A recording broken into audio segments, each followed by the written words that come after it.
शुरू हो गया।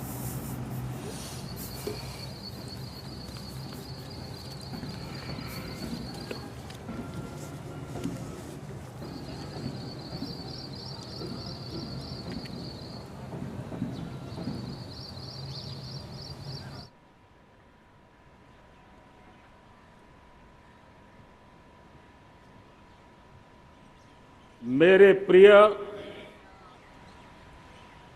140 करोड़ परिवारजन,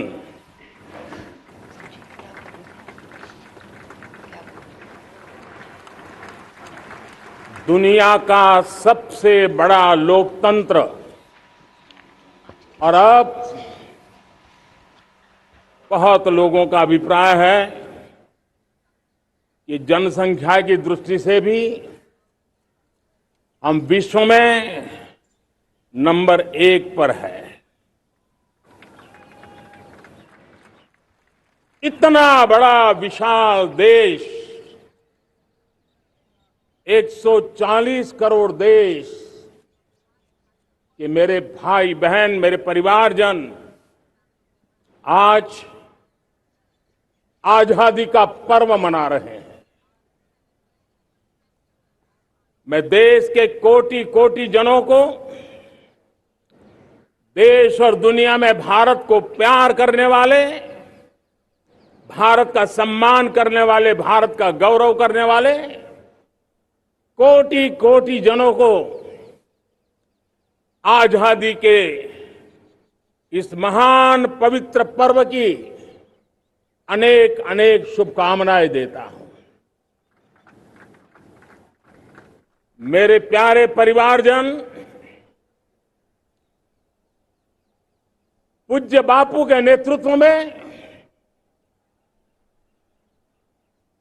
असहयोग का आंदोलन, सत्याग्रह की मूवमेंट और भगत सिंह, सुखदेव, राजगुरु जैसे अनगिनत वीरों का बलिदान, उस पीढ़ी में शायद ही कोई व्यक्ति होगा जिसने देश की आजादी में अपना योगदान न दिया हो। मैं आज देश की आजादी के जंग में जिन जिन ने योगदान दिया है, बलिदान दिए हैं, त्याग किया है, तपस्या की है, उन सबको आदरपूर्वक नमन करता हूं, उनका अभिनंदन करता हूं। आज 15 अगस्त महान क्रांतिकारी और अध्यात्म जीवन के ऋषितुल्य प्रणेता श्री अरबिंदो की 150वीं जयंती पूर्ण हो रही है।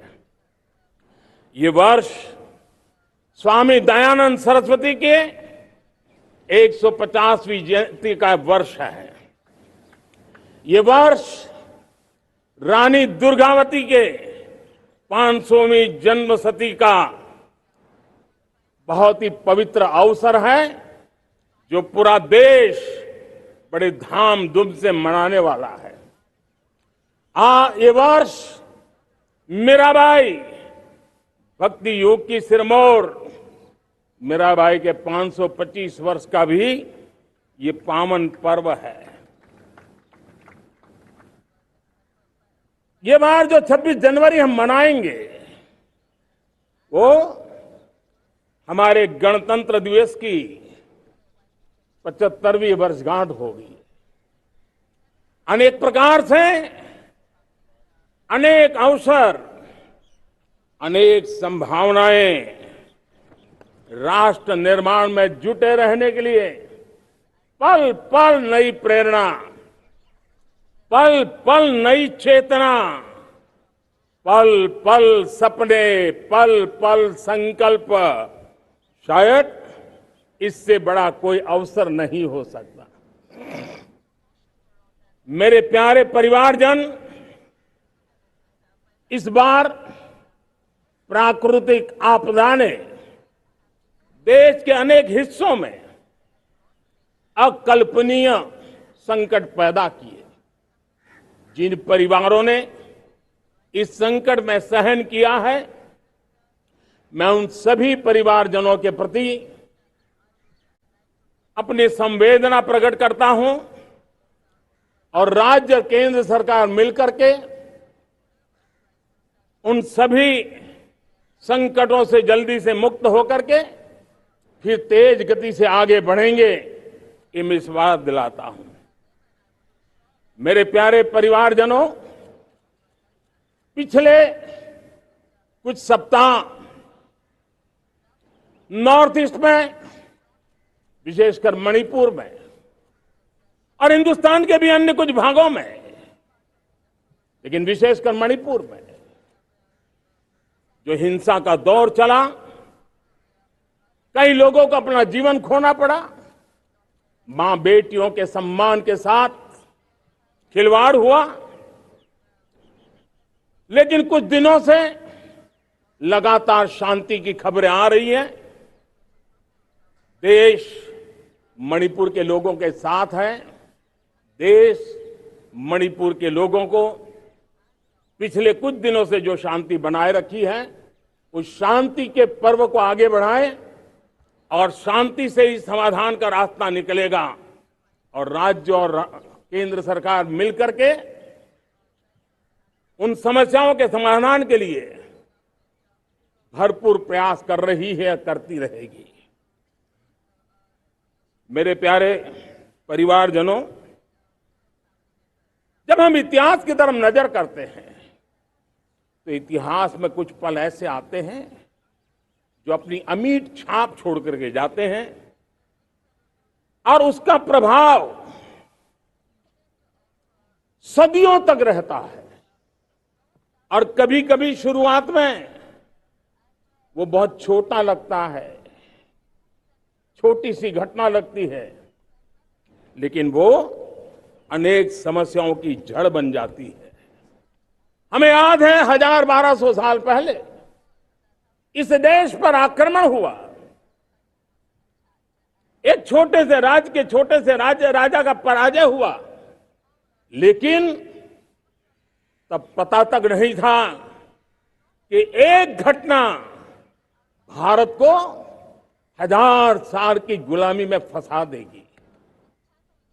और हम गुलामी में जकड़ते गए, जो आया लूटता गया, जो जिसका मन चाहा हम पे आके सवार हो गया। कैसा विपरीत काल रहा होगा वो 1000 साल का। मेरे प्यारे परिवारजनों, घटना छोटी क्यों ना हो, लेकिन 1000 साल तक प्रभाव छोड़ के रही है। लेकिन मैं आज इस बात का जिक्र इसलिए करना चाहता हूं कि भारत के वीरों ने इस कालखंड में कोई भूभाग ऐसा नहीं था, कोई समय ऐसा नहीं था जब उन्होंने देश की आजादी के लौ को जलता न रखा हो, बलिदान की परंपरा न बनाई हो। मां भारती बेड़ियों से मुक्त होने के लिए उठ खड़ी हुई थी, जंजीरों को झकझोर रही थी और देश की नारी शक्ति, देश की युवा शक्ति, देश के किसान, देश के गांव के लोग, मजदूर, कोई हिंदुस्तानी ऐसा नहीं था जो आजादी के सपने को लेकर के जीता न हो। आजादी को पाने के लिए मर मिटने के लिए तैयार होने वालों की एक बड़ी फौज तैयार हो गई थी। जेलों में जवानी खपाने वाले अनेक महापुरुष हमारे देश की आजादी को, गुलामी की बेड़ियों को तोड़ने के लिए लगे हुए थे। मेरे प्यारे परिवारजनों, जन चेतना का वो व्यापक रूप, त्याग और तपस्या का वो व्यापक रूप, जन जन के अंदर एक नए विश्वास जगाने वाला वो पल आखिरकार 1947 में देश आजाद हुआ। 1000 साल की गुलामी में संजोए हुए सपने देशवासी पूरे करते हुए देखे। साथियों, मैं 1000 साल पहले की बात इसलिए कह रहा हूं मैं देख रहा हूं फिर एक बार देश के सामने एक मौका आया है। इस ऐसे कालखंड में हम जी रहे हैं, ऐसे कालखंड में हमने प्रवेश किया है और यह हमारा सौभाग्य है कि भारत के ऐसे अमृत काल में, ये अमृत काल का पहला वर्ष है। या तो हम जवानी में जी रहे हैं या हम मां भारती की गोद में जन्म ले चुके हैं। और ये कालखंड, मेरे शब्द लिख करके रखिए मेरे प्यारे परिवारजनों, इस कालखंड में जो हम करेंगे, जो कदम उठाएंगे, जितना त्याग करेंगे, तपस्या करेंगे, सर्वजन हिताय सर्वजन सुखाय, एक के बाद एक फैसले लेंगे, आने वाले 1000 साल का देश का स्वर्णिम इतिहास उससे अंकुरित होने वाला है। इस कालखंड में होने वाली घटनाएं आगामी 1000 साल के लिए इसका प्रभाव पैदा करने वाली है। गुलामी की मानसिकता से बाहर निकला हुआ देश पंच प्राण को समर्पित होकर के एक नए आत्मविश्वास के साथ आज आगे बढ़ रहा है। नए संकल्पों को सिद्ध करने के लिए वो जी जान से जुड़ रहा है। मेरी भारत माता, जो कभी ऊर्जा का सामर्थ्य था लेकिन राख के ढेर में दबी पड़ी थी, वो भारत मां 140 करोड़ देशवासियों के पुरुषार्थ है, उनकी चेतना से, उनकी ऊर्जा से फिर एक बार जागृत हो चुकी है। मां भारती जागृत हो चुकी है और मैं साफ देख रहा हूं दोस्तों, यही कालखंड है। पिछले 9-10 साल हमने अनुभव किया है, विश्व भर में भारत की चेतना के प्रति, भारत के सामर्थ्य प्रति एक नया आकर्षण, नया विश्वास, नई आशा पैदा हुई है। और ये प्रकाश पुंज जो भारत से उठा है, वो विश्व को उसमें अपने लिए ज्योति नजर आ रही है। विश्व को एक नया विश्वास पैदा हो रहा है। हमारा सौभाग्य है, कुछ ऐसी चीजें हमारे पास हैं जो हमारे पूर्वजों ने हमें विरासत में दी है और वर्तमान कालखंड ने गढ़ी है। आज हमारे पास डेमोग्राफी है, आज हमारे पास डेमोक्रेसी है, आज हमारे पास डायवर्सिटी है। डेमोग्राफी, डेमोक्रेसी और डायवर्सिटी की ये त्रिवेणी भारत के हर सपने को साकार करने का सामर्थ्य रखती है। आज पूरे विश्व में लोग, वहां देशों की उम्र ढल रही है, ढलाव पर है, तब भारत युवान की तरफ ऊर्जावान होकर के बढ़ रहा है। कितने बड़े गौरव का कालखंड है कि आज 30 साल की कम आयु की जनसंख्या दुनिया में सर्वाधिक कहीं है तो ये मेरे भारत मां की गोद में है, ये मेरे देश में है। और 30 साल से कम उम्र की नौजवान हो मेरे देश के पास हो, कोटि कोटि भुजाएं हो, कोटि कोटि मस्तिष्क हो, कोटि कोटि सपने, कोटि कोटि संकल्प हो, तो भाइयों बहनों, मेरे प्रिय परिवारजनों, हम इच्छित परिणाम प्राप्त करके रह सकते हैं। मेरे प्यारे परिवारजनों, देश का भाग्य ऐसी घटनाएं बदल देती है, यह सामर्थ्य देश के भाग्य को बदल देता है।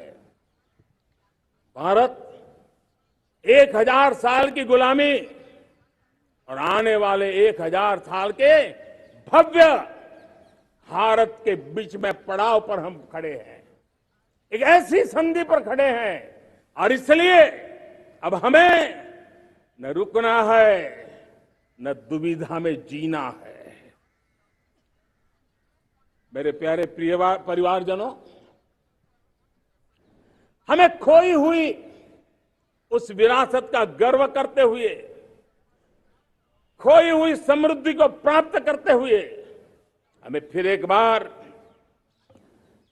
और ये बात मान के चले, हम जो भी करेंगे, हम जो भी कदम उठाएंगे, हम जो भी फैसला लेंगे, वो अगले 1000 साल तक अपनी दिशा निर्धारित करने वाला है, भारत के भाग्य को लिखने वाला है।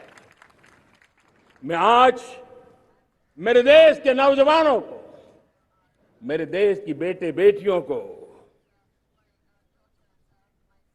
ये जरूर कहना चाहूंगा, जो सौभाग्य आज मेरे युवाओं को मिला है, ऐसा सौभाग्य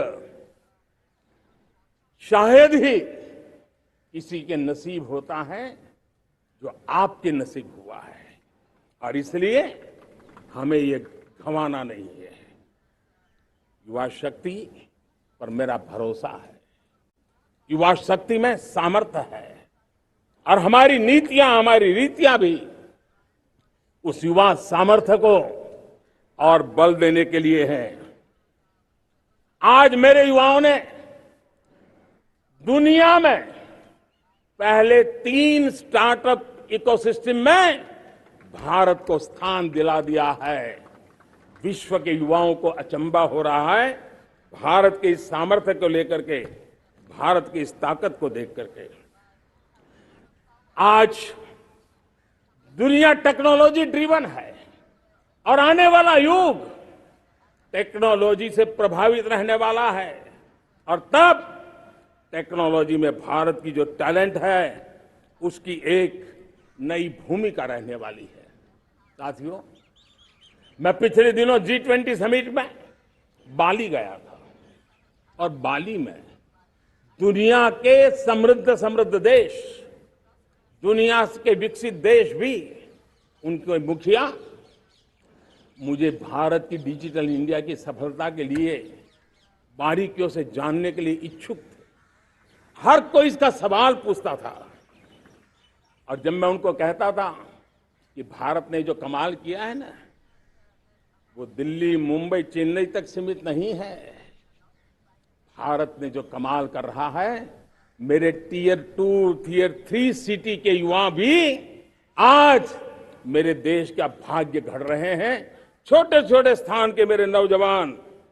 और मैं आज बड़े विश्वास से कहता हूं, देश का ये जो सामर्थ्य नया नजर आ रहा है, और इसलिए मैं कहता हूं, हमारे छोटे शहर आकार और आबादी में छोटे हो सकते हैं। ये हमारे छोटे छोटे शहर, हमारे कस्बे आकार और आबादी में छोटे हो सकते हैं, लेकिन आशा और आकांक्षा, प्रयास और प्रभाव वो किसी से कम नहीं है। वो सामर्थ्य उनके अंदर है। नए ऐप्स, नए सॉल्यूशन, टेक्नोलॉजी डिवाइस। अब खेलों की दुनिया देखिए, कौन बच्चे हैं? झुग्गी झोंपड़ी से निकले हुए बच्चे आज खेलों की दुनिया में पराक्रम दिखा रहे हैं। छोटे छोटे गांव के, छोटे छोटे कस्बे के नौजवान, हमारी बेटे बेटियां आज कमाल दिखा रही है। अब देखिए, मेरे देश की 100 जितनी स्कूल ऐसी हैं जहां के बच्चे सैटेलाइट बना करके सैटेलाइट छोड़ने की तैयारियां कर रही है। आज हजारों टिंकरिंग लैब नए वैज्ञानिकों का गर्भाधान कर रही है। आज हजारों टिंकरिंग लैब लाखों बच्चों को साइंस और टेक्नोलॉजी की राह पर आगे बढ़ने के लिए प्रेरणा दे रही है। मैं मेरे देश के नौजवानों को कहना चाहता हूं, अवसरों की कमी नहीं है। आप जितने अवसर चाहेंगे, ये देश आसमान से भी ज्यादा अवसर आपने देने का सामर्थ्य रखता है। मैं आज लाल किले की प्राचीर से मेरे देश की माताओं, बहनों, मेरे देश की बेटियों को हृदय से अभिनंदन करना चाहता हूं। देश आज जब पहुंचा है, अब विशेष शक्ति जुड़ रही है मेरी माताओं बहनों के सामर्थ्य की। आज देश प्रगति की राह पर चल पड़ा है। तो मैं मेरे किसान भाई बहनों का भी अभिनंदन करना चाहता हूं। ये आप ही का पुरुषार्थ है, ये आप ही का परिश्रम है कि देश आज कृषि क्षेत्र में आगे बढ़ रहा है। मैं मेरे मजदूरों का, मेरे श्रमिकों का, मेरे प्रिय परिवारजन, ऐसे कोटि कोटि श्रमिकों को आज मैं नमन करता हूं, उनका अभिनंदन कर रहा हूं। देश आज जो आधुनिकता की ओर बढ़ रहा है, विश्व की तुलना करने वाले सामर्थ्य के साथ नजर आ रहा है, उसके पीछे मेरे देश के मजदूरों का, मेरे देश के श्रमिकों का बहुत बड़ा योगदान है। आज समय कहता है कि लाल किले की प्राचीर से मैं उनका अभिनंदन करूं, उनका अभिवादन करूं, और ये मेरे परिवारजन 140 करोड़ देशवासी, मेरे इन श्रमिकों का, रेहड़ी पटरी वालों का, फूल सब्जी बेचने वालों का हम सम्मान करते हैं। मेरे देश को आगे बढ़ाने में, मेरे देश को प्रगति की नई ऊंचाई पर ले जाने में प्रोफेशनल्स की बहुत बड़ी भूमिका है, बढ़ती रही है। चाहे साइंटिस्ट हो, चाहे इंजीनियर्स हो, डॉक्टर्स हो, नर्सिस हो, शिक्षक हो, आचार्य हो, यूनिवर्सिटीज हो, गुरुकुल हो, हर कोई मां भारती का भविष्य उज्जवल बनाने के लिए अपनी पूरी ताकत से लगा हुआ है। मेरे प्यारे परिवारजनों, राष्ट्रीय चेतना वो एक ऐसा शब्द है जो हमें चिंताओं से मुक्त कर रहा है, और आज वो राष्ट्रीय चेतना ये सिद्ध कर रही है कि भारत का सबसे बड़ा सामर्थ्य बना है भरोसा, भारत का सबसे बड़ा सामर्थ्य बना है विश्वास।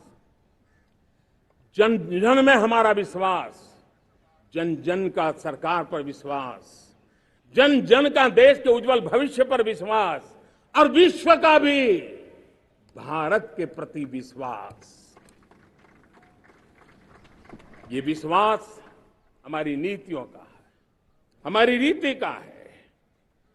भारत के उज्जवल भविष्य को जिस निर्धारित मजबूत कदमों से हम आगे बढ़ा रहे हैं, उसका है।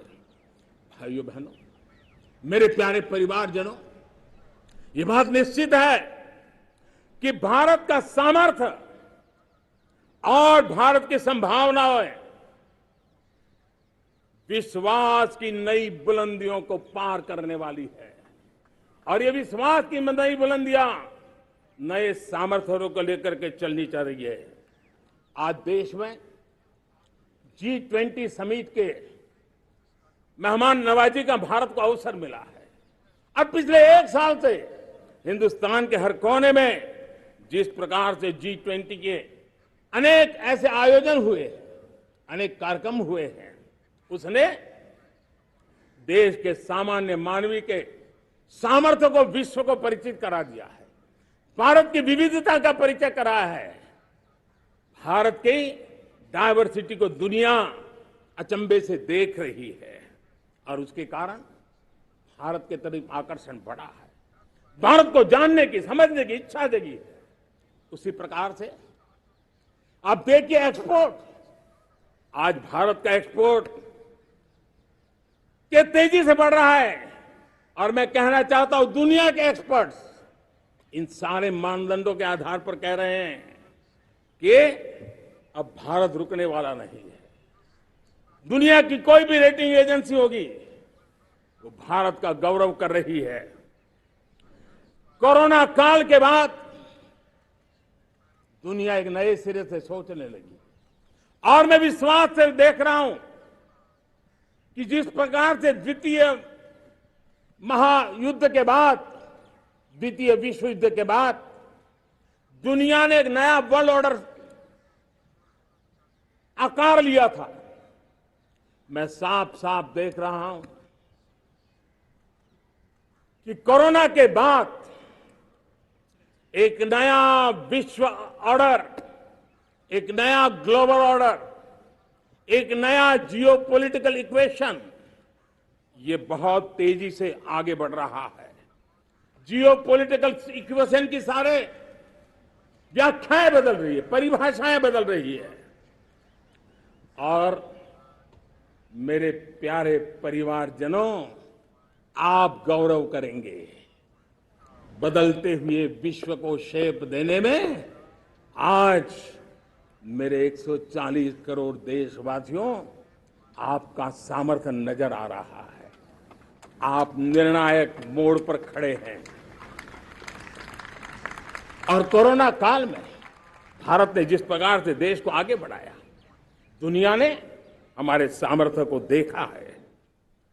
जब दुनिया के सप्लाई चेन तहस नहस हो गई थी, बड़ी बड़ी अर्थव्यवस्थाओं पर दबाव था, उस समय भी हमने कहा था हमें विश्व का विकास देखना है तो मानव केंद्रीय होना चाहिए, मानवीय संवेदनाओं से भरा हुआ होना चाहिए और तब जाकर के समस्याओं का सही समाधान निकालेंगे। और कोविड ने हमें सिखाया है या हमें मजबूर किया है, लेकिन मानवीय संवेदनाओं को छोड़ करके हम विश्व का कल्याण नहीं कर सकते। आज भारत ग्लोबल साउथ की आवाज बन रहा है।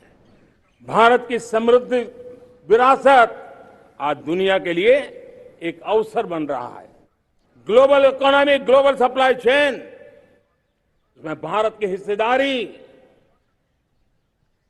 मैं पक्का विश्वास से परिस्थिति पर दुनिया में स्थिरता की गारंटी लेकर के आया है। दोस्तों,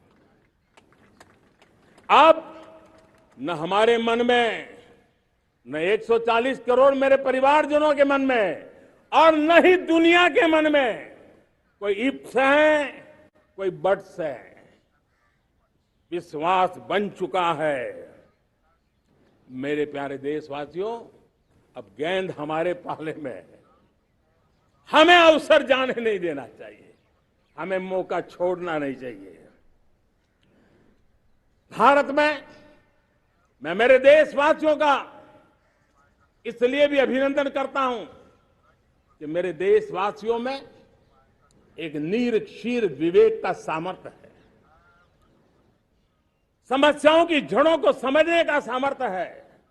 और इसलिए 2014 में मेरे देशवासियों ने 30 साल के अनुभव के बाद तय किया कि देश को आगे ले जाना है तो स्थिर सरकार चाहिए, मजबूत सरकार चाहिए, पूर्ण बहुमत वाली सरकार चाहिए। और देशवासियों ने एक मजबूत और स्थिर सरकार बनाई। और 3 दशकों के जो अनिश्चितता का कालखंड था, जो अस्थिरता का कालखंड था, जो राजनीतिक मजबूरियों से देश जकड़ा हुआ था, उससे मुक्ति मिली। मेरे प्यारे परिवारजनों, देश के पास आज एक ऐसी सरकार है, वो सर्वजन हिताय सर्वजन सुखाय, देश के संतुलित विकास के लिए समय का पल पल और जनता की पाई पाई, जनता की भलाई के लिए लगा रही है। और मेरी सरकार, मेरे देशवासियों का मन एक बात से जुड़ा हुआ है। हमारे हर निर्णय, हमारे हर दिशा, उसका एक ही मानदंड है, नेशन फर्स्ट, राष्ट्र प्रथम। और राष्ट्र प्रथम यही दूरगामी परिणाम, सकारात्मक परिणाम पैदा करने वाला है। देश में बड़े स्तर पर काम हो रहा है। और लेकिन मैं कहना चाहूंगा, 2014 में आपने एक मजबूत सरकार बनाई और मैं कहता हूं 2014 में और 2019 में आपने एक सरकार फॉर्म की तो मोदी में रिफॉर्म करने की हिम्मत आई। आपने ऐसी सरकार फॉर्म की कि मोदी को रिफॉर्म की हिम्मत आई। और जब मोदी ने एक के बाद एक रिफॉर्म किए तो मेरे ब्यूरोक्रेसी के लोग, मेरे लाखों हाथ पैर जो हिंदुस्तान के कोने कोने में सरकार के हिस्से के रूप में काम कर रहे हैं, उन्होंने ब्यूरोक्रेसी ने ट्रांसफॉर्म करने के लिए परफॉर्म करने की जिम्मेवारी बखूबी निभाई और उन्होंने परफॉर्म करके दिखाया और जनता जनार्दन जुड़ गई। तो वो ट्रांसफॉर्म होता भी नजर आ रहा है। और इसलिए रिफॉर्म, परफॉर्म, ट्रांसफॉर्म, ये कालखंड अब भारत के भविष्य को गढ़ रहा है। और हमारी सोच देश की उस ताकतों को बढ़ावा देने पर है जो आने वाले 1000 साल की नींव को मजबूत करने वाले। दुनिया को युवा शक्ति की जरूरत है, युवा स्किल की जरूरत है। हमने अलग स्किल मिनिस्ट्री बनाई, वो भारत की आवश्यकताओं को तो पूरी करेगी, वो दुनिया की आवश्यकताओं को पूरी करने का भी सामर्थ्य रखेगी। हमने जल शक्ति मंत्रालय बनाया। मंत्रालय की बनाने की रचना को भी अगर वो एनालिसिस करेगा ना, तो इस सरकार के मन मस्तिष्क को बड़े अच्छे ढंग से आप समझ पाएंगे। हमने जल शक्ति मंत्रालय बनाया। ये जल शक्ति मंत्रालय हमारे देश के एक एक देशवासियों को पीने का शुद्ध पानी पहुंचे, पर्यावरण की रक्षा के लिए पानी के प्रति संवेदनशील व्यवस्थाएं विकसित हो, उस पर हम बल रहे हैं। हमारे देश में कोरोना के बाद दुनिया देख रही है होलिस्टिक हेल्थ केयर, ये समय की मांग है। हमने अलग आयुष मंत्रालय बनाया और योग और आयुष आज दुनिया में अपना परचम लहरा रहे हैं। हमने दुनिया को हमारे कमिटमेंट के कारण विश्व का हमारे प्रति ध्यान गया है। अगर हम ही हमारे इस सामर्थ्य को नकार देंगे तो फिर दुनिया कैसे स्वीकार करेगी। लेकिन जब मंत्रालय बना तो दुनिया को भी उसका मूल्य समझ में आया। मत्स्य पालन, हमारा इतना बड़ा समुद्री तट, हमारे कोटि कोटि मछुआरे भाई बहन, उनका कल्याण भी हमारे दिलों में है। और इसलिए हमने अलग से मत्स्य पालन को लेकर के, पशुपालन को लेकर के, डेयरी को लेकर के अलग मंत्रालय की रचना की, ताकि समाज के जिस वर्ग के लोग पीछे रह गए उनको हम साथ लें। देश में सरकारी अर्थव्यवस्था के हिस्से होते हैं, लेकिन समाज की अर्थव्यवस्था का एक बड़ा हिस्सा है कोऑपरेटिव मूवमेंट। उसको बल देने के लिए, उसको आधुनिकता लाने के लिए और देश के कोने कोने में लोकतंत्र की सबसे बड़ी इकाई को मजबूत करने के लिए हमने अलग कोऑपरेटिव मंत्रालय बनाया। और वो हमारी सहकारी संस्थाएं उसका जाल बिछा रहा है, ताकि गरीब से गरीब की वहां सुनवाई हो, उसकी आवश्यकताओं की पूर्ति हो, और वो भी राष्ट्र के विकास की योगदान में एक छोटी इकाई का हिस्सा बनकर के उसमें वो योगदान दे रखें। हमने सहकार से समृद्धि का रास्ता अपनाया है। मेरे प्यारे परिवारजनों, जब हम लोग 14 में आए थे तो हम वैश्विक अर्थव्यवस्था में 10वें नंबर पर थे, और आज 140 करोड़ देशवासियों का पुरुषार्थ रंग लाया है कि हम विश्व की अर्थव्यवस्था में 5वें नंबर पर पहुंच चुके हैं। और ये ऐसे ही नहीं हुआ है। जो भ्रष्टाचार का राक्षस देश को दबोचे हुए थे, लाखों करोड़ के घोटाले अर्थव्यवस्था को डामाडोल कर रहे थे, गवर्नेंस फ्रेजाइल फाइल में देश की पहचान होने लगी थी, लीकेजेस को हमने बंद किया, मजबूत अर्थव्यवस्था बनाई, हमने गरीब कल्याण के लिए ज्यादा से ज्यादा धन खर्चने का प्रयास किया। और आज मैं देशवासियों को बताना चाहता हूं कि जब देश आर्थिक रूप से समृद्ध होता है तो सिर्फ तिजोरी नहीं भरती है, देश का सामर्थ्य बढ़ता है, देशवासियों का सामर्थ्य बढ़ता है। और तिजोरी का पाई पाई अगर ईमानदारी से जनता जनार्दन के लिए खर्च करने का संकल्प लेने वाली सरकार हो तो परिणाम के साथ है। मैं 10 साल का हिसाब तिरंगे की साक्षी में लाल किले की प्राचीर से मेरे देशवासियों को दे रहा हूं। आंकड़े देख करके आपको लगेगा इतना बड़ा बदलाव, इतना बड़ा सामर्थ्य। 10 साल पहले राज्यों को 30 लाख करोड़ रुपए भारत सरकार की तरफ से जाते थे। पिछले 9 साल में ये आंकड़ा 100 लाख करोड़ पर पहुंचा है। पहले स्थानीय निकाय के विकास के लिए भारत सरकार के खजाने से 70,000 करोड़ रुपया जाता था, आज वो 3 लाख करोड़ से भी ज्यादा जा रहा है। पहले गरीबों के घर बनाने के लिए 90,000 करोड़ रुपया खर्च होता था, आज वो 4 गुना होकर के 4 लाख करोड़ से भी ज्यादा खर्च गरीबों के घर बनाने के लिए हो रहा है। पहले गरीबों को यूरिया सस्ता मिले, जो यूरिया की बैग दुनिया के कुछ बाजारों में 3,000 में बिकती है, वो यूरिया की बैग मेरे किसानों को 300 में मिले, और इसलिए देश की सरकार 10 लाख करोड़ रुपया मेरे किसानों की यूरिया में सब्सिडी दे रहा है। मुद्रा योजना 20 लाख करोड़ रुपए, उससे भी ज्यादा मेरे देश के नौजवानों को स्वरोजगार के लिए, अपने व्यवसाय के लिए, अपने कारोबार के लिए दिए हैं। 8 करोड़ लोगों ने नया कारोबार शुरू किया है, और 8 करोड़ लोगों ने कारोबार शुरू किया था नहीं, हर कारोबारी ने एक या दो लोगों को रोजगार दिया है। 8 से 10 करोड़ नए लोगों को रोजगार देने का सामर्थ्य ये मुद्रा योजना से लाभ लेने वाले 8 करोड़ नागरिकों को रहा है। एमएसएमईज को करीब 3.5 लाख करोड़ रुपए की मदद से कोरोना के संकट में भी उनको डूबने नहीं दिया, मरने नहीं दिया, उनको एक ताकत दी है।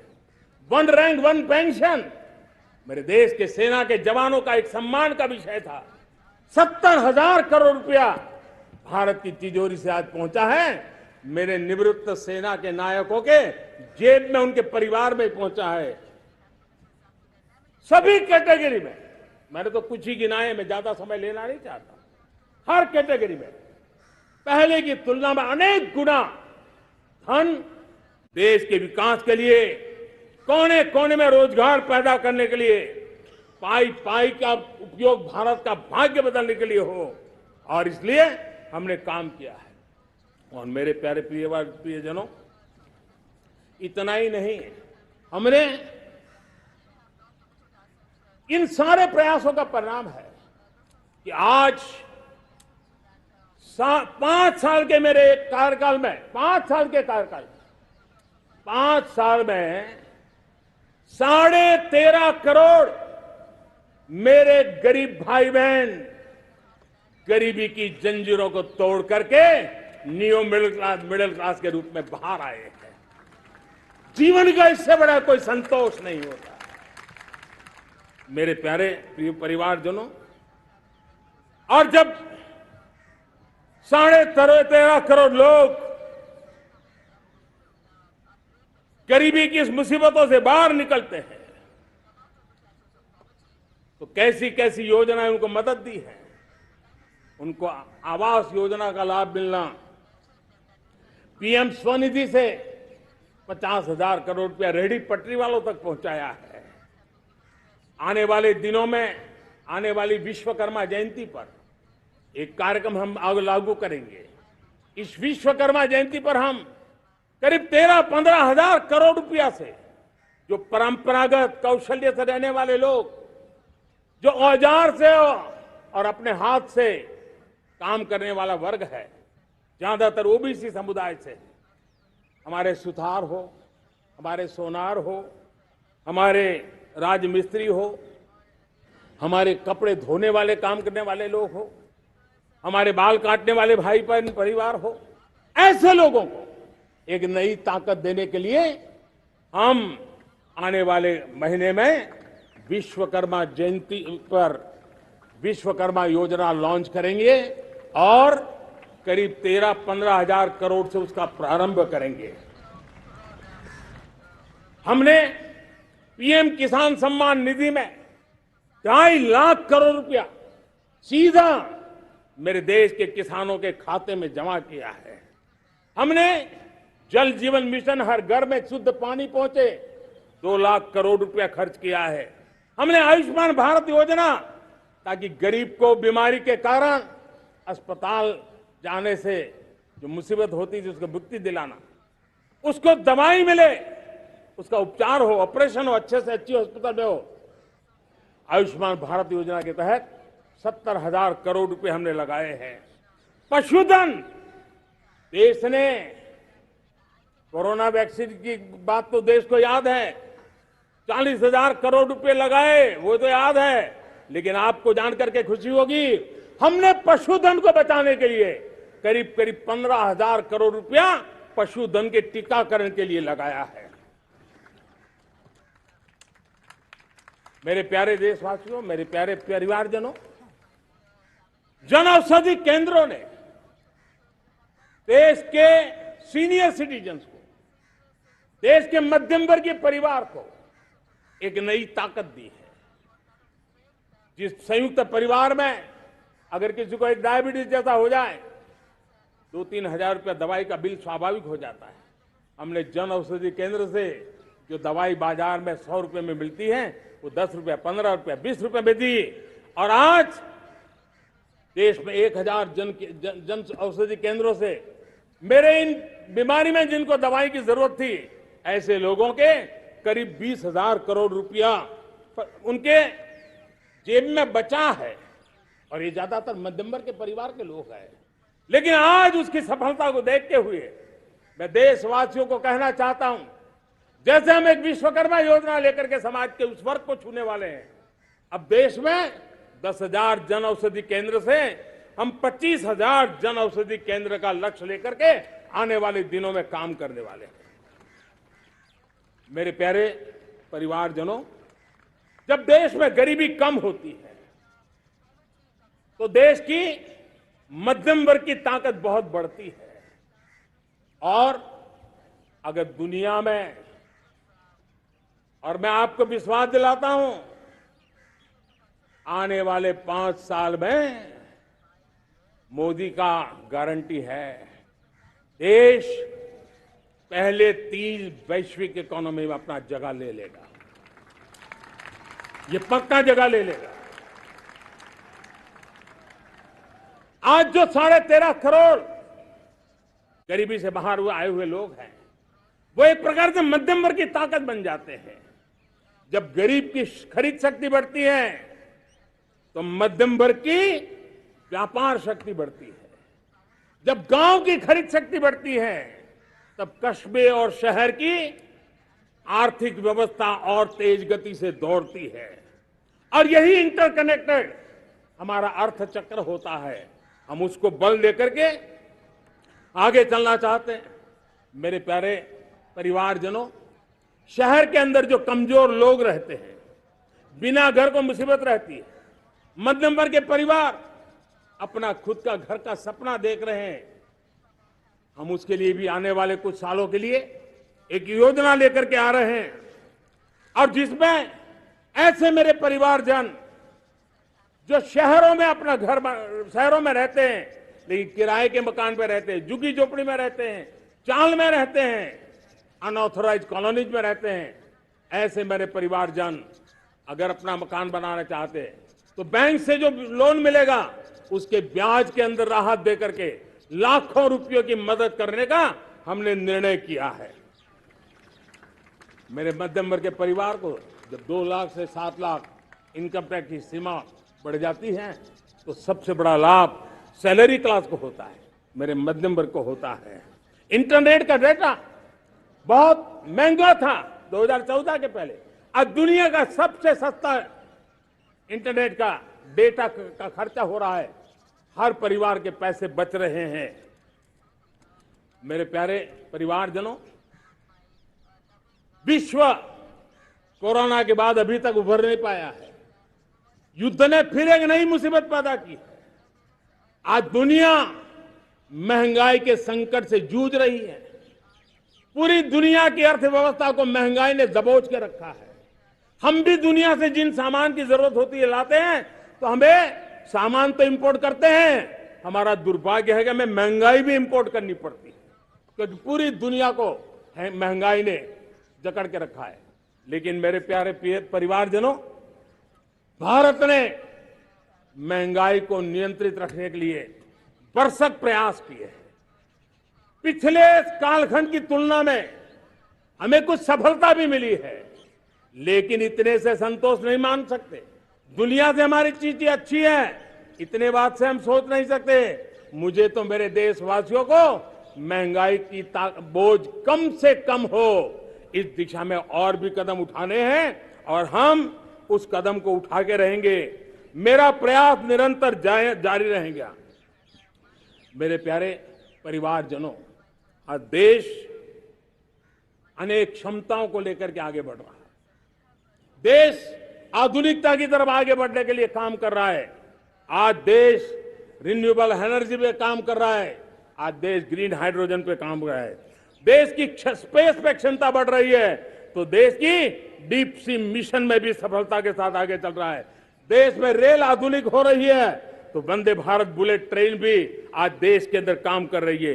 गांव गांव पक्की सड़कें बन रही है, तो इलेक्ट्रिक बसें, मेट्रो की रचना भी आज देश में हो रहे हैं। आज गांव गांव तक इंटरनेट पहुंच रहा है, तो क्वांटम कंप्यूटर के लिए भी देश तय कर रहता है। नैनो यूरिया, नैनो डीएपी, उस पर काम हो रहा है, तो दूसरी तरफ जैविक खेती पर भी हम बल दे रहे हैं। आज किसान उत्पादक संघ एफपीओ का निर्माण हो रहा है, तो हम सेमीकंडक्टर का भी निर्माण करने के लिए चाह रहे हैं। हम दिव्यांग जनों के लिए एक सुगम भारत के निर्माण के लिए काम करते हैं, तो हम पैरालंपिक में भी हिंदुस्तान का तिरंगा झंडा गाड़ने के लिए मेरे दिव्यांग जनों को सामर्थ्यवान बना रहे हैं। हम खिलाड़ियों को स्पेशल ट्रेनिंग दे रहे हैं।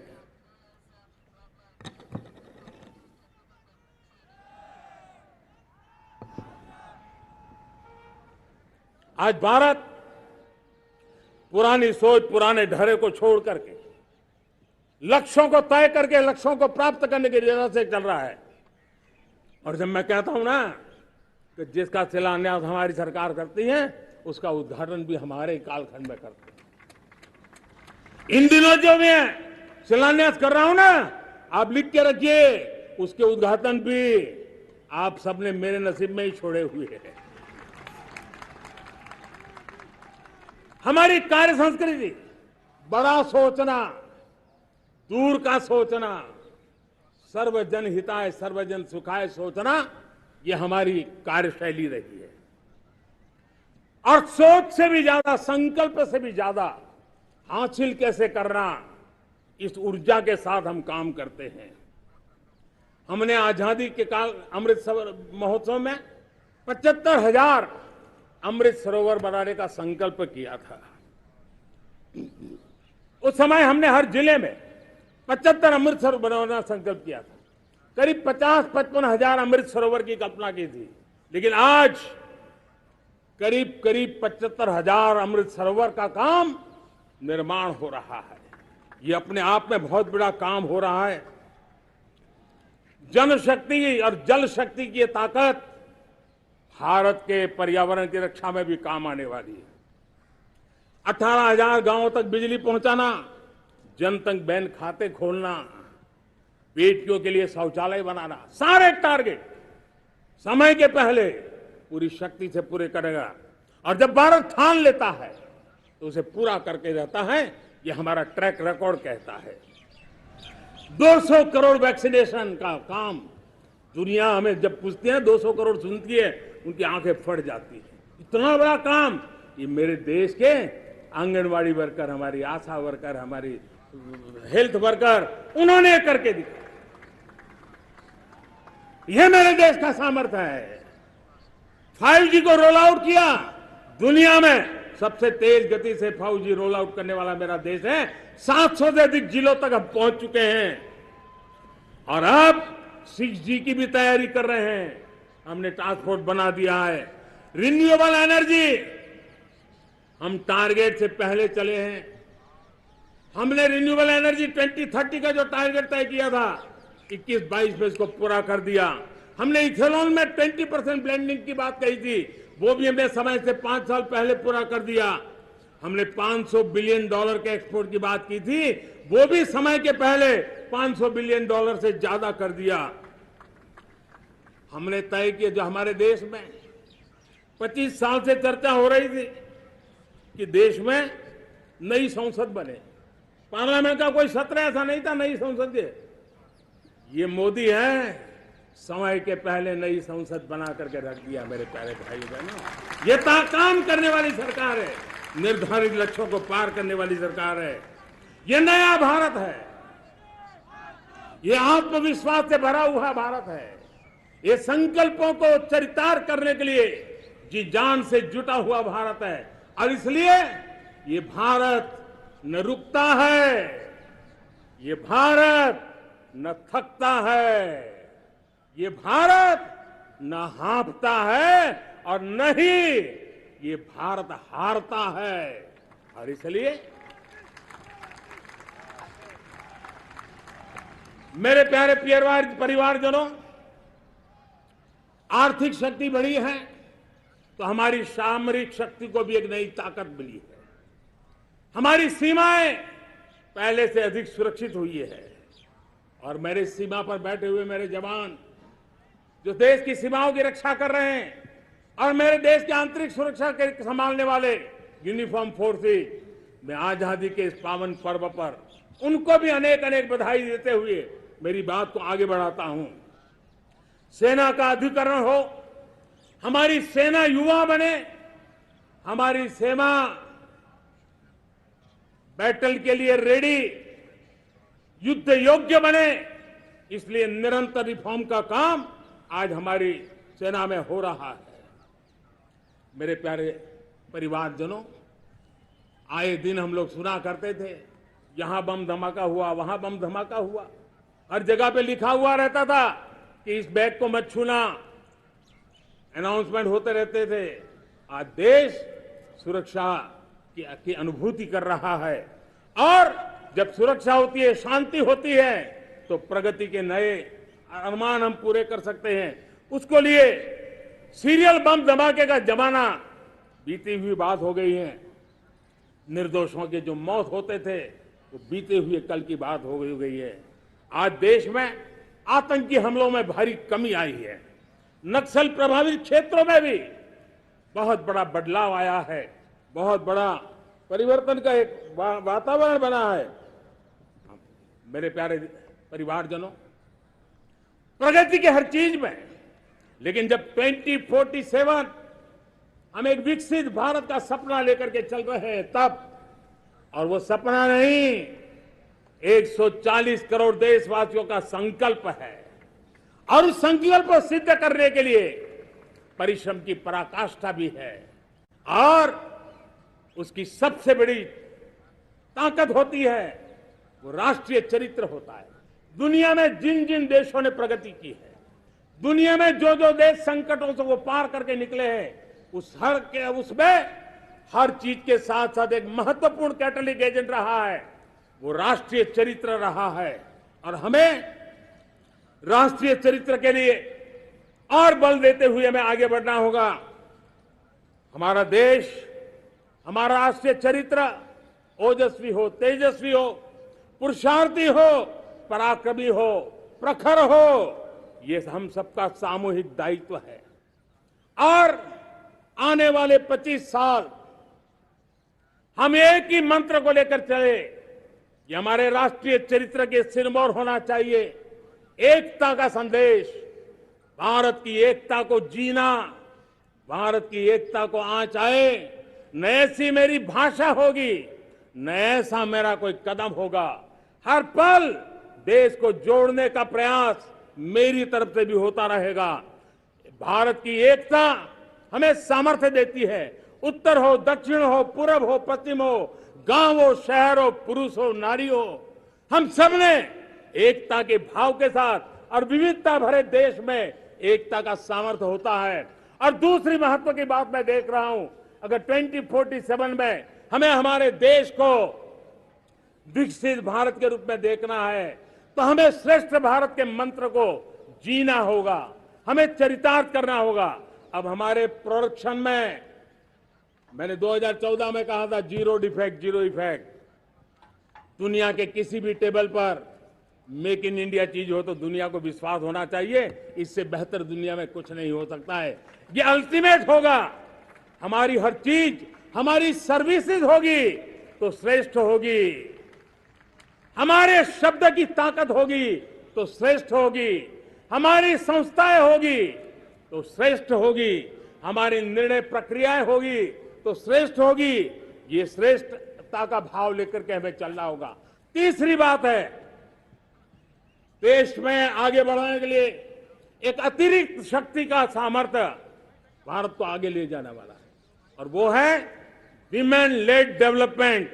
आज भारत गर्व से कह सकता है कि दुनिया में नागरिक उड्डयन में अगर किसी एक देश में सबसे ज्यादा विमेन पायलट हैं तो मेरे देश में है। आज चंद्रयान की गति हो, मून मिशन की बात हो, मेरी विमेन साइंटिस्ट उसका नेतृत्व कर रहे हैं।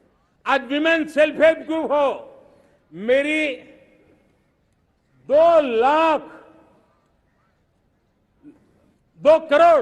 करोड़ लखपति दीदी का लक्ष्य लेकर के आज विमेन सेल्फ हेल्प ग्रुप पे हम काम कर रहे हैं।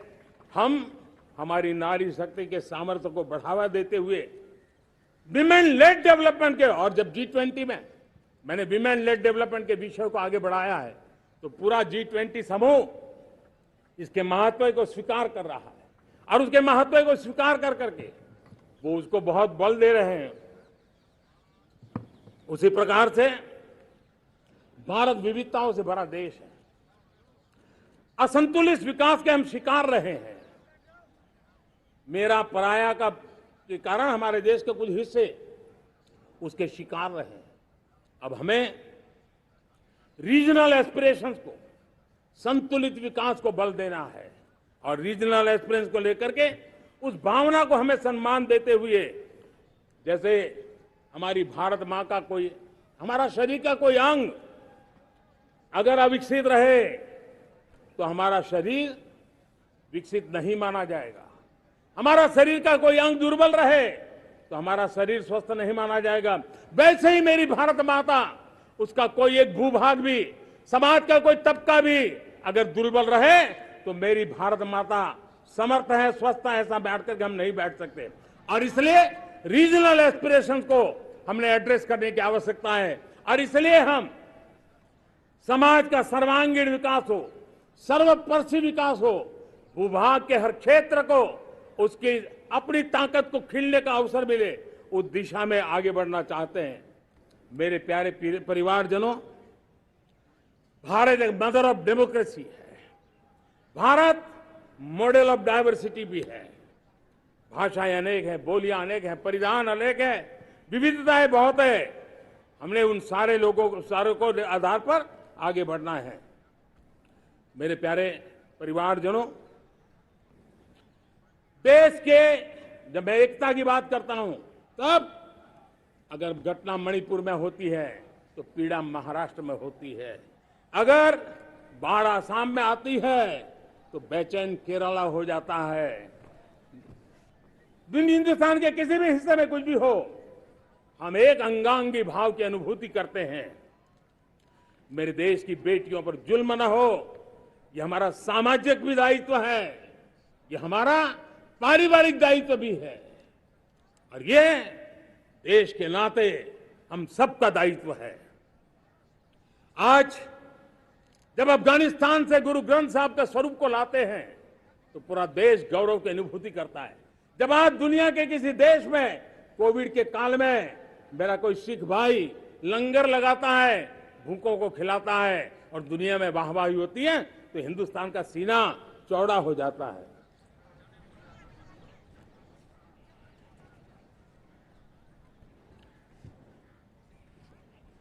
मेरे प्यारे परिवारजनों, हमारे लिए जब नारी सम्मान की बात करते हैं, मुझे अभी एक देश में दौरा कर रहा था, तो वहां एक बहुत ही सीनियर मिनिस्टर, उसने मुझे एक सवाल पूछा। उसने कहा, आपके यहां बेटियां साइंस और इंजीनियरिंग के विषयों की पढ़ाई करती हैं क्या? उसमें क्या था? मैंने उनको कहा, आज मेरे देश में लड़कों से ज्यादा बेटियां आज स्टेम यानी साइंस, टेक्नोलॉजी, इंजीनियरिंग और मैथ्स, अधिकतम भाग मेरी बेटियां ले रही है। तो उनके लिए अचरज था। ये सामर्थ्य आज हमारे देश का देख रहा है। मेरे प्यारे परिवारजनों, आज 10 करोड़ महिलाएं विमेन सेल्फ हेल्प में जुड़ी हुई है। और विमेन सेल्फ हेल्प ग्रुप के साथ आप गांव में जाएंगे तो आपको बैंक वाली दीदी मिलेगी, आपको आंगनवाड़ी वाली दीदी मिलेगी, आपको दवाई देने वाली दीदी मिलेगी। और अब मेरा सपना है 2 करोड़ लखपति दीदी बनाने का, गांव में 2 करोड़ लखपति दीदी। और इसके लिए एक नया अभिगम भेजा। साइंस और टेक्नोलॉजी, हमारे गांव की महिलाओं का भी सामर्थ्य देखता हूं मैं, और इसलिए हम एक नई योजना सोच रहे हैं कि हमारे एग्रीकल्चर सेक्टर में टेक्नोलॉजी आए, एग्रीटेक को बल मिले। इसलिए विमेन सेल्फ हेल्प ग्रुप की बहनों को हम ट्रेनिंग देंगे, ड्रोन चलाने की, ड्रोन रिपेयरिंग की हम ट्रेनिंग देंगे। और हजारों ऐसे विमेन सेल्फ हेल्प ग्रुप को भारत सरकार ड्रोन देगी, ट्रेनिंग देगी, और हमारे एग्रीकल्चर के काम में ड्रोन की सेवाएं उपलब्ध हो। इसके लिए हम शुरुआत करेंगे। प्रारंभ हम 15,000 विमेन सेल्फ हेल्प ग्रुप के द्वारा ये ड्रोन की उड़ान का हम आरंभ कर रहे हैं। मुझे विश्वास है कि इसके कारण हमारे परिवारजनों का, मेरे प्यारे परिवारजनों, आज देश आधुनिकता की तरफ बढ़ रहा है। हाईवे हो, रेलवे हो, एयरवे हो, हाईवेज हो, इंफॉर्मेशन वेज, वाटरवेज हो, कोई क्षेत्र ऐसा नहीं है जिस क्षेत्र को आगे बढ़ाने की दिशा में आज देश काम न करता हो।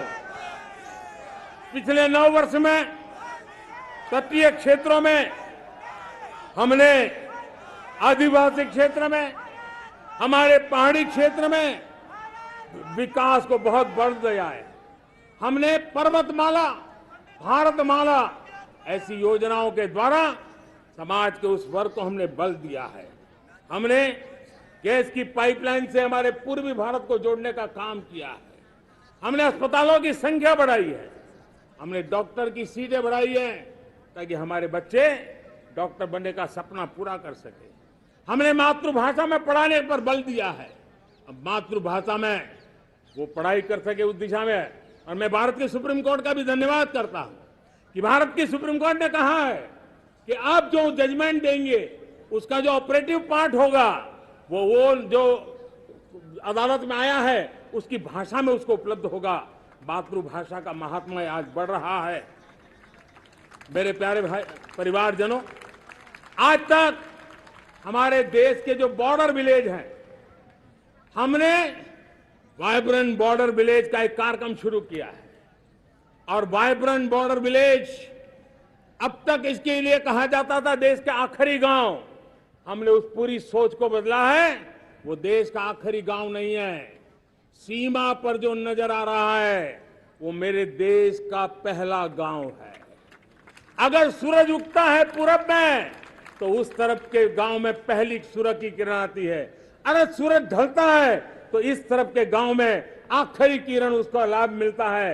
ये मेरे पहले गांव है और मुझे खुशी है कि आज मेरे इस कार्यक्रम के विशेष मेहमान, ये जो पहले गांव है, सीमावर्ती गांव है, उसके 600 प्रधान आज इस लाल किले की प्राचीर के इस महत्वपूर्ण कार्यक्रम का हिस्सा बनने के लिए आए। पहली बार वो इतनी दूर तक आए हैं, नए संकल्प और सामर्थ्य के साथ जुड़ने के लिए आया है। मेरे प्यारे परिवारजनों, हमने संतुलित विकास के लिए एस्पिरेशनल डिस्ट्रिक्ट, एस्पिरेशनल ब्लॉक की कल्पना की और आज उसके सुखद परिणाम मिल रहे हैं। आज राज्य के जो नॉर्मल पैरामीटर्स हैं, जो एस्पिरेशनल डिस्ट्रिक्ट कभी बहुत पीछे थे, वो आज राज्य में भी अच्छा करने लग गए हैं। और मुझे विश्वास है कि आने वाले दिनों में ये हमारे आकांक्षी जिले, हमारे आकांक्षी बॉल अवश्य आगे बढ़ेंगे। जैसे मैंने कहा था, भारत का चरित्र की चर्चा कर रहा था, तो मैंने पहला कहा था भारत की एकता, दूसरा कहा था भारत श्रेष्ठता की तरफ बल दें, तीसरा कहा था विमेन लेड डेवलपमेंट की मैंने बात कही थी। और मैं आज एक बात और कहना चाहता हूं कि हम जैसे रीजनल एस्पिरेशन मैंने चौथी बात कही थी, पांचवी महत्व की बात और भारत ने उस दिशा में ध्यान, और वो है हमारा राष्ट्रीय चरित्र विश्व मंगल के लिए सोचने वाला होना चाहिए। हमें देश को इतना मजबूत बनाना है जो विश्व मंगल के लिए भी अपनी भूमिका अदा करे। और आज कोरोना के बाद मैं देख रहा हूं जिस प्रकार से संकट की घड़ी में देश ने दुनिया की मदद की, उसका परिणाम है कि आज दुनिया में हमारा देश एक विश्व मित्र के रूप में, विश्व का अटूट साथी के रूप में आज मेरे देश की पहचान बनी है। हमें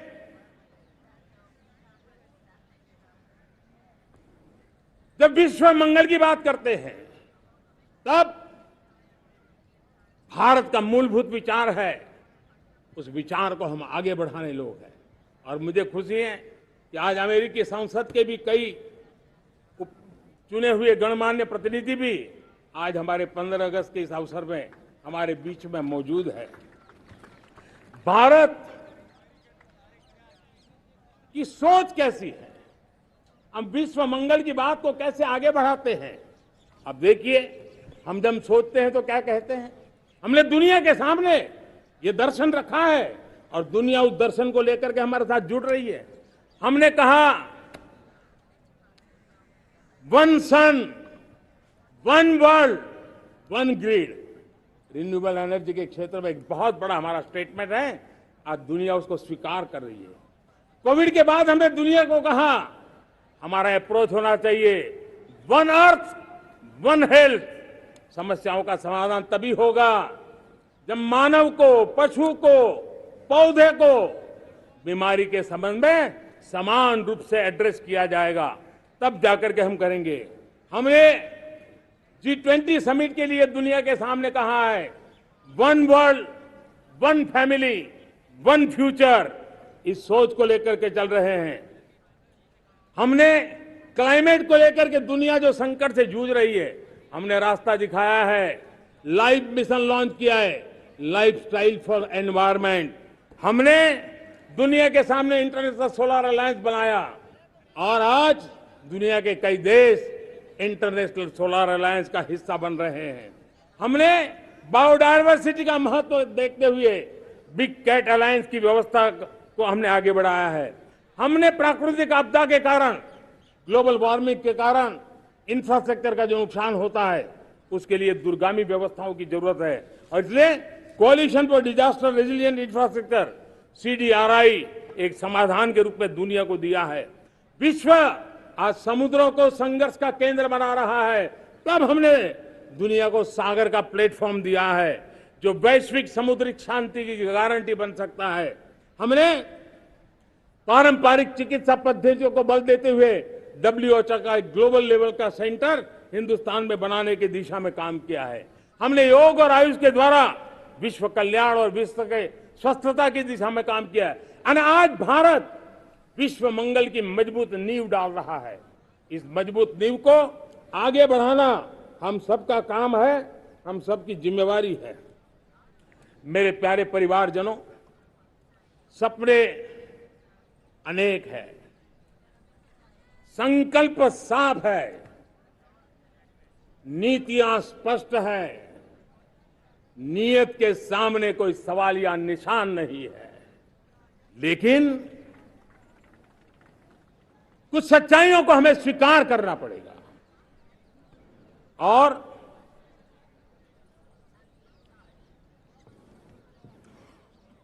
उसके समाधान के लिए मेरे प्रिय परिवारजनों, मैं आज लाल किले से आपकी मदद मांगने आया हूं।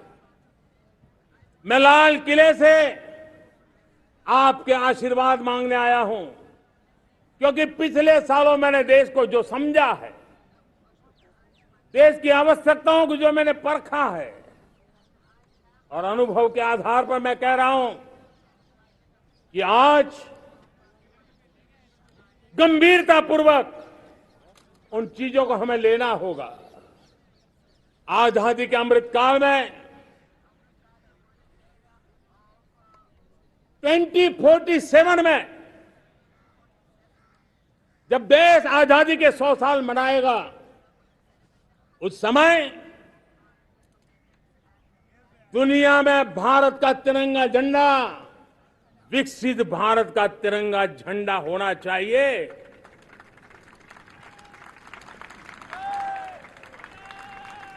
रत्ती भर भी हमें रुकना नहीं है, पीछे नहीं हटना है। और इसके लिए शुचिता, पारदर्शिता और निष्पक्षता, ये पहली मजबूती की जरूरत है। हमें उस मजबूती को जितना ज्यादा खाद पानी दे सकते हैं, संस्थाओं के माध्यम से दे सकते हैं, नागरिक के नाते दे सकते हैं, परिवार के नाते दे सकते हैं, ये हमारा सामूहिक दायित्व होना चाहिए।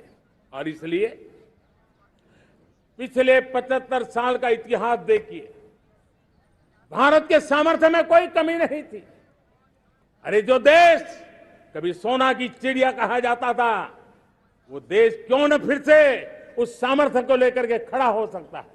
मेरा अटूट विश्वास है साथियों, मेरे प्रिय परिवारजनों, मेरा अखंड अटूट एक निष्ठ विश्वास है कि 2047 में जब देश आजादी के 100 साल मनाएगा, मेरा देश विकसित भारत बन के रहेगा।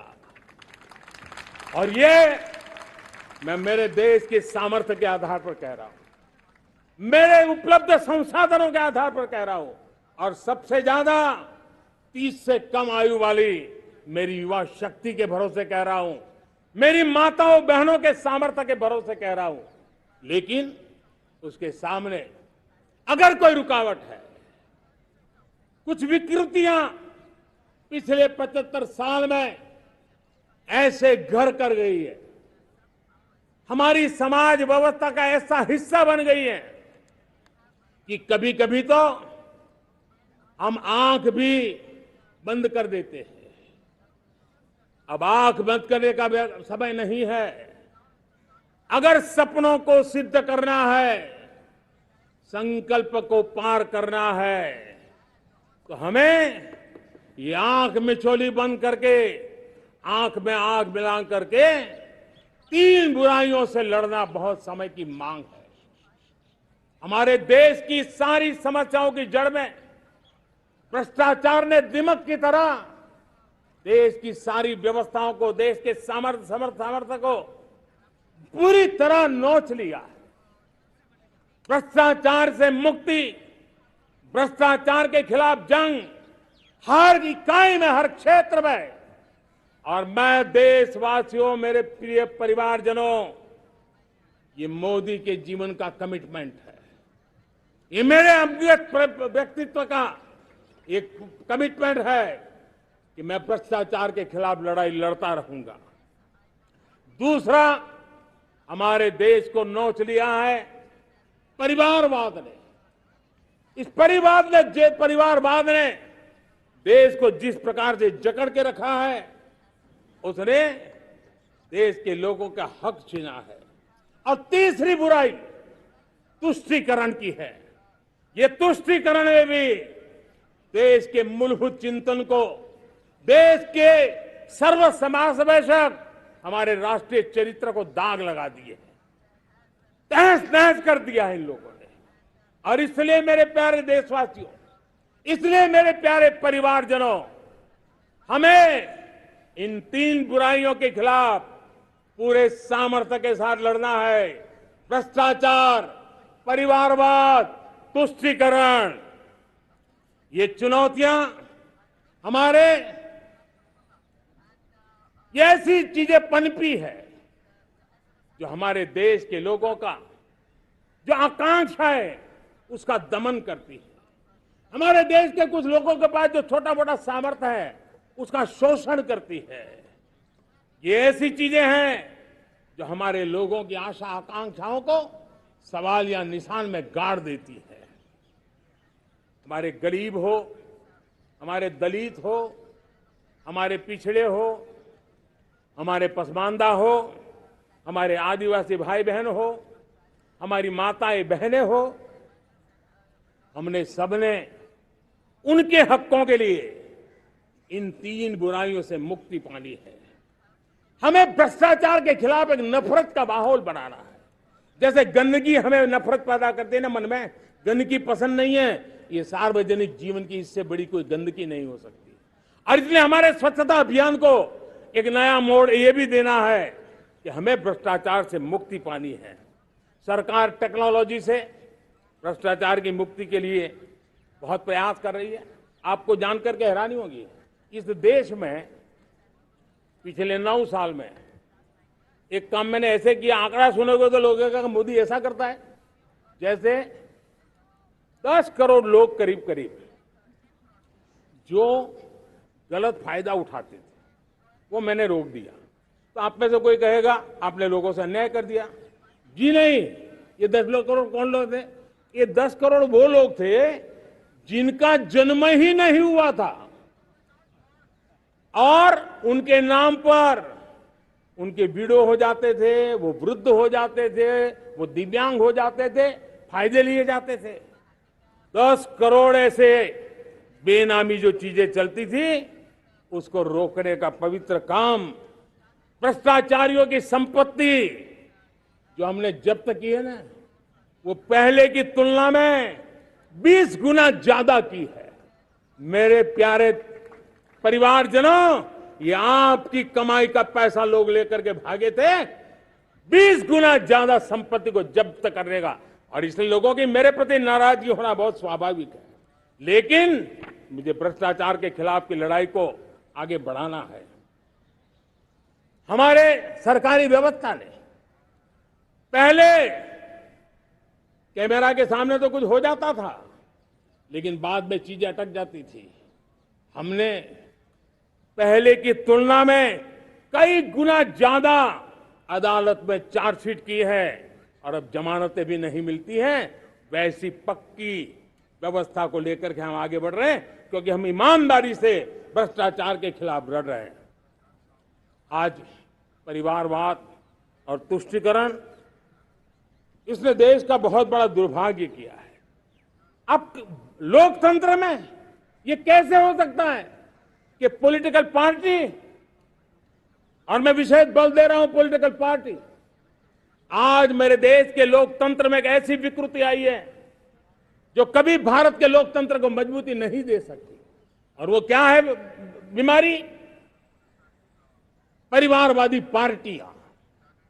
और उनका तो मंत्र क्या है? Party of the family, by the family and for the family. इनका तो जीवन मंत्र यही है कि उनकी पॉलिटिकल पार्टी, उनका राजनीतिक दल परिवार का, परिवार के द्वारा और परिवार के लिए, परिवारवाद और भाई भतीजावाद प्रतिभाओं के दुश्मन होते हैं, योग्यता को नकारते हैं, सामर्थ्य को स्वीकार नहीं करते हैं। और इसलिए परिवारवाद इस देश के लोकतंत्र की मजबूती के लिए उसकी मुक्ति जरूरी है। सर्वजन हिताय सर्वजन सुखाय, हर किसी को हक मिले इसलिए, और सामाजिक न्याय के लिए भी ये बहुत। उसी प्रकार से तुष्टीकरण ने सामाजिक न्याय का सबसे बड़ा नुकसान किया। अगर सामाजिक न्याय को तबाह किसने किया है तो ये तुष्टीकरण की सोच, तुष्टीकरण की राजनीति, तुष्टीकरण का सरकारी योजनाओं का तरीका, इसने सामाजिक न्याय को मौत के घाट उतार दिया है। और इसलिए हमें तुष्टीकरण, भ्रष्टाचार, ये विकास का सबसे बड़ा दुश्मन है। अगर देश विकास चाहता है, देश 2047 विकसित भारत का सपना का साकार करना चाहता है तो हमारे लिए आवश्यक है कि हम किसी भी हालत में देश में भ्रष्टाचार को सहन नहीं करेंगे। इस मूड को लेकर के चलना चाहिए। मेरे प्यारे परिवारजनों, हम सबका एक बहुत बड़ा महत्वपूर्ण दायित्व है। आपने जिस प्रकार से जिंदगी जी है, हमारे आने वाली पीढ़ी को ऐसी जिंदगी जीने के लिए मजबूर करना, यह हमारा गुनाह है।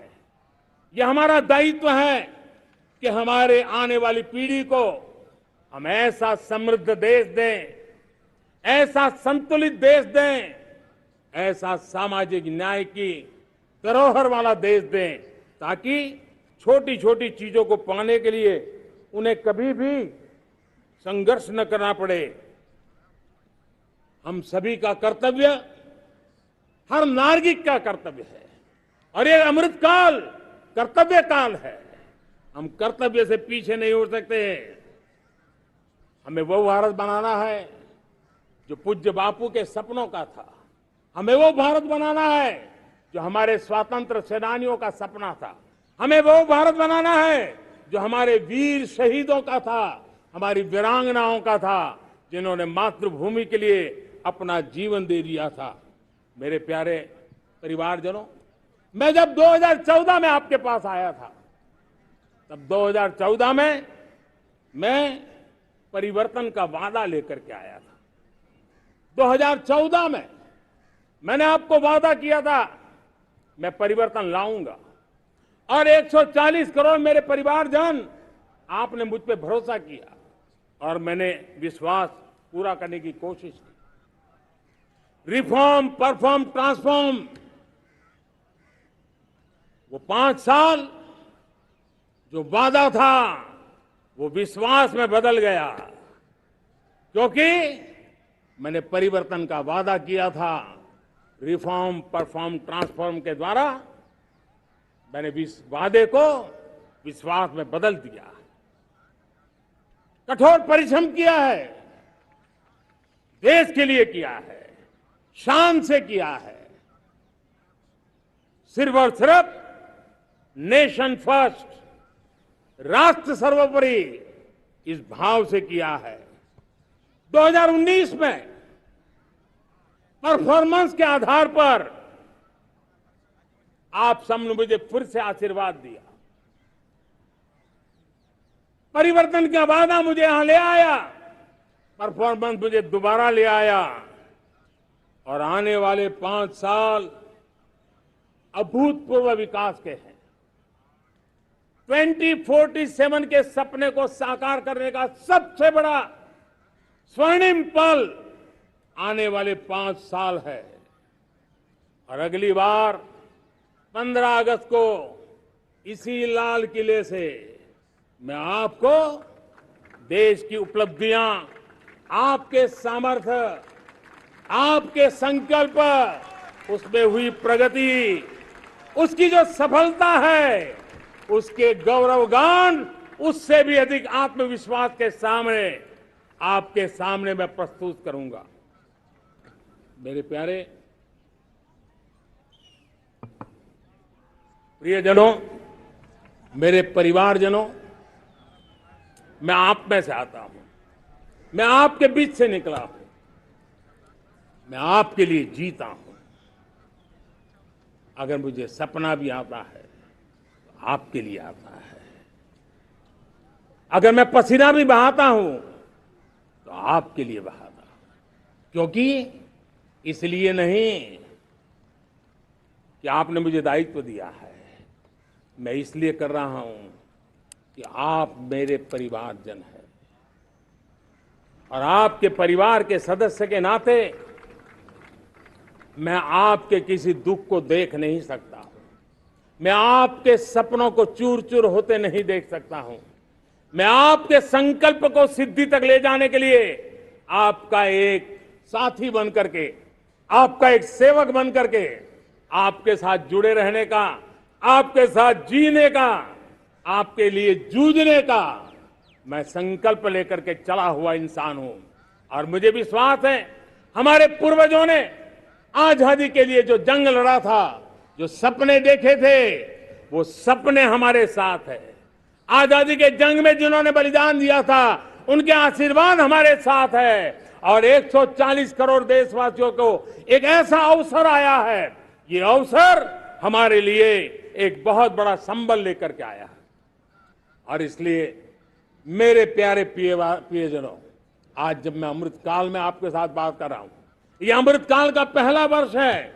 ये अमृत काल के पहले वर्ष पर जब मैं आपसे बात कर रहा हूं, तो मैं आपको पूरे विश्वास से कहना चाहता हूं, चलता चलाता काल चक्र, चलता चलाता काल चक्र, अमृत काल का भाल चक्र, चलता चलाता काल चक्र, अमृत काल का भाल चक्र, सबके सपने, सबके सपने, अपने सपने, सबके सपने, अपने सपने, पनपे सपने सारे, सबके सपने, अपने सपने, पनपे सपने सारे,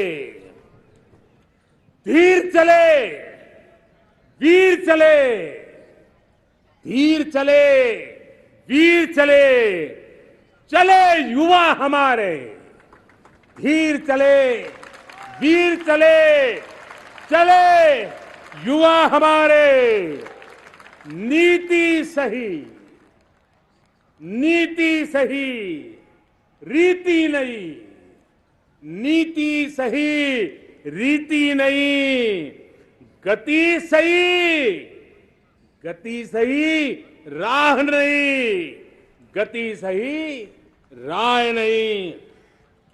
चुनो, चुनो चुनौती,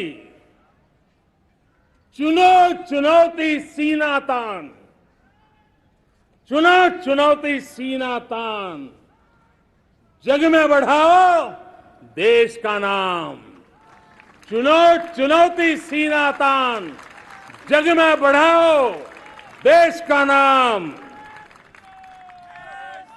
मेरे प्यारे परिवारजनों, हिंदुस्तान के कोने कोने में बैठे हुए मेरे परिवारजन, दुनिया के कोने कोने में जाकर के बसे हुए मेरे परिवारजन, आप सबको आजादी के पावन पर्व की फिर एक बार मैं बहुत बहुत शुभकामनाएं देता हूं। ये अमृत काल हम सबके लिए कर्तव्य काल है।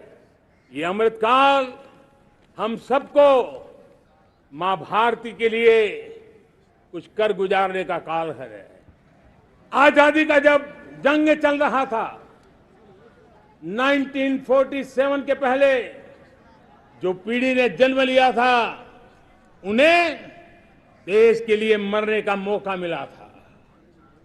वो देश के लिए मरने के लिए मौका नहीं छोड़ते थे, लेकिन हमारे नसीब में देश के लिए मरने का मौका नहीं है।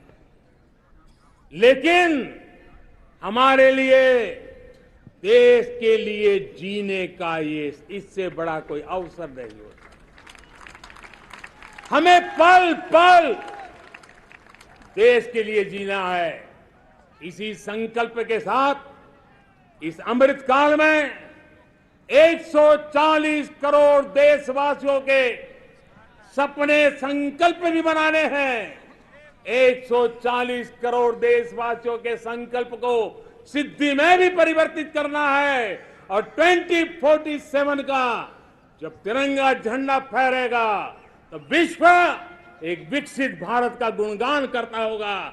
इसी विश्वास के साथ, इसी संकल्प के साथ मैं आप सबको अनेक अनेक शुभकामनाएं देता हूं, बहुत बहुत बधाई देता हूं। जय हिंद, जय हिंद, जय हिंद। भारत माता की, भारत माता की, भारत माता की। वंदे, वंदे, वंदे। बहुत बहुत धन्यवाद।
बहुत धन्यवाद माननीय प्रधानमंत्री जी। और अब ये देखिए Prime Minister Modi sharing with the people his government's achievements.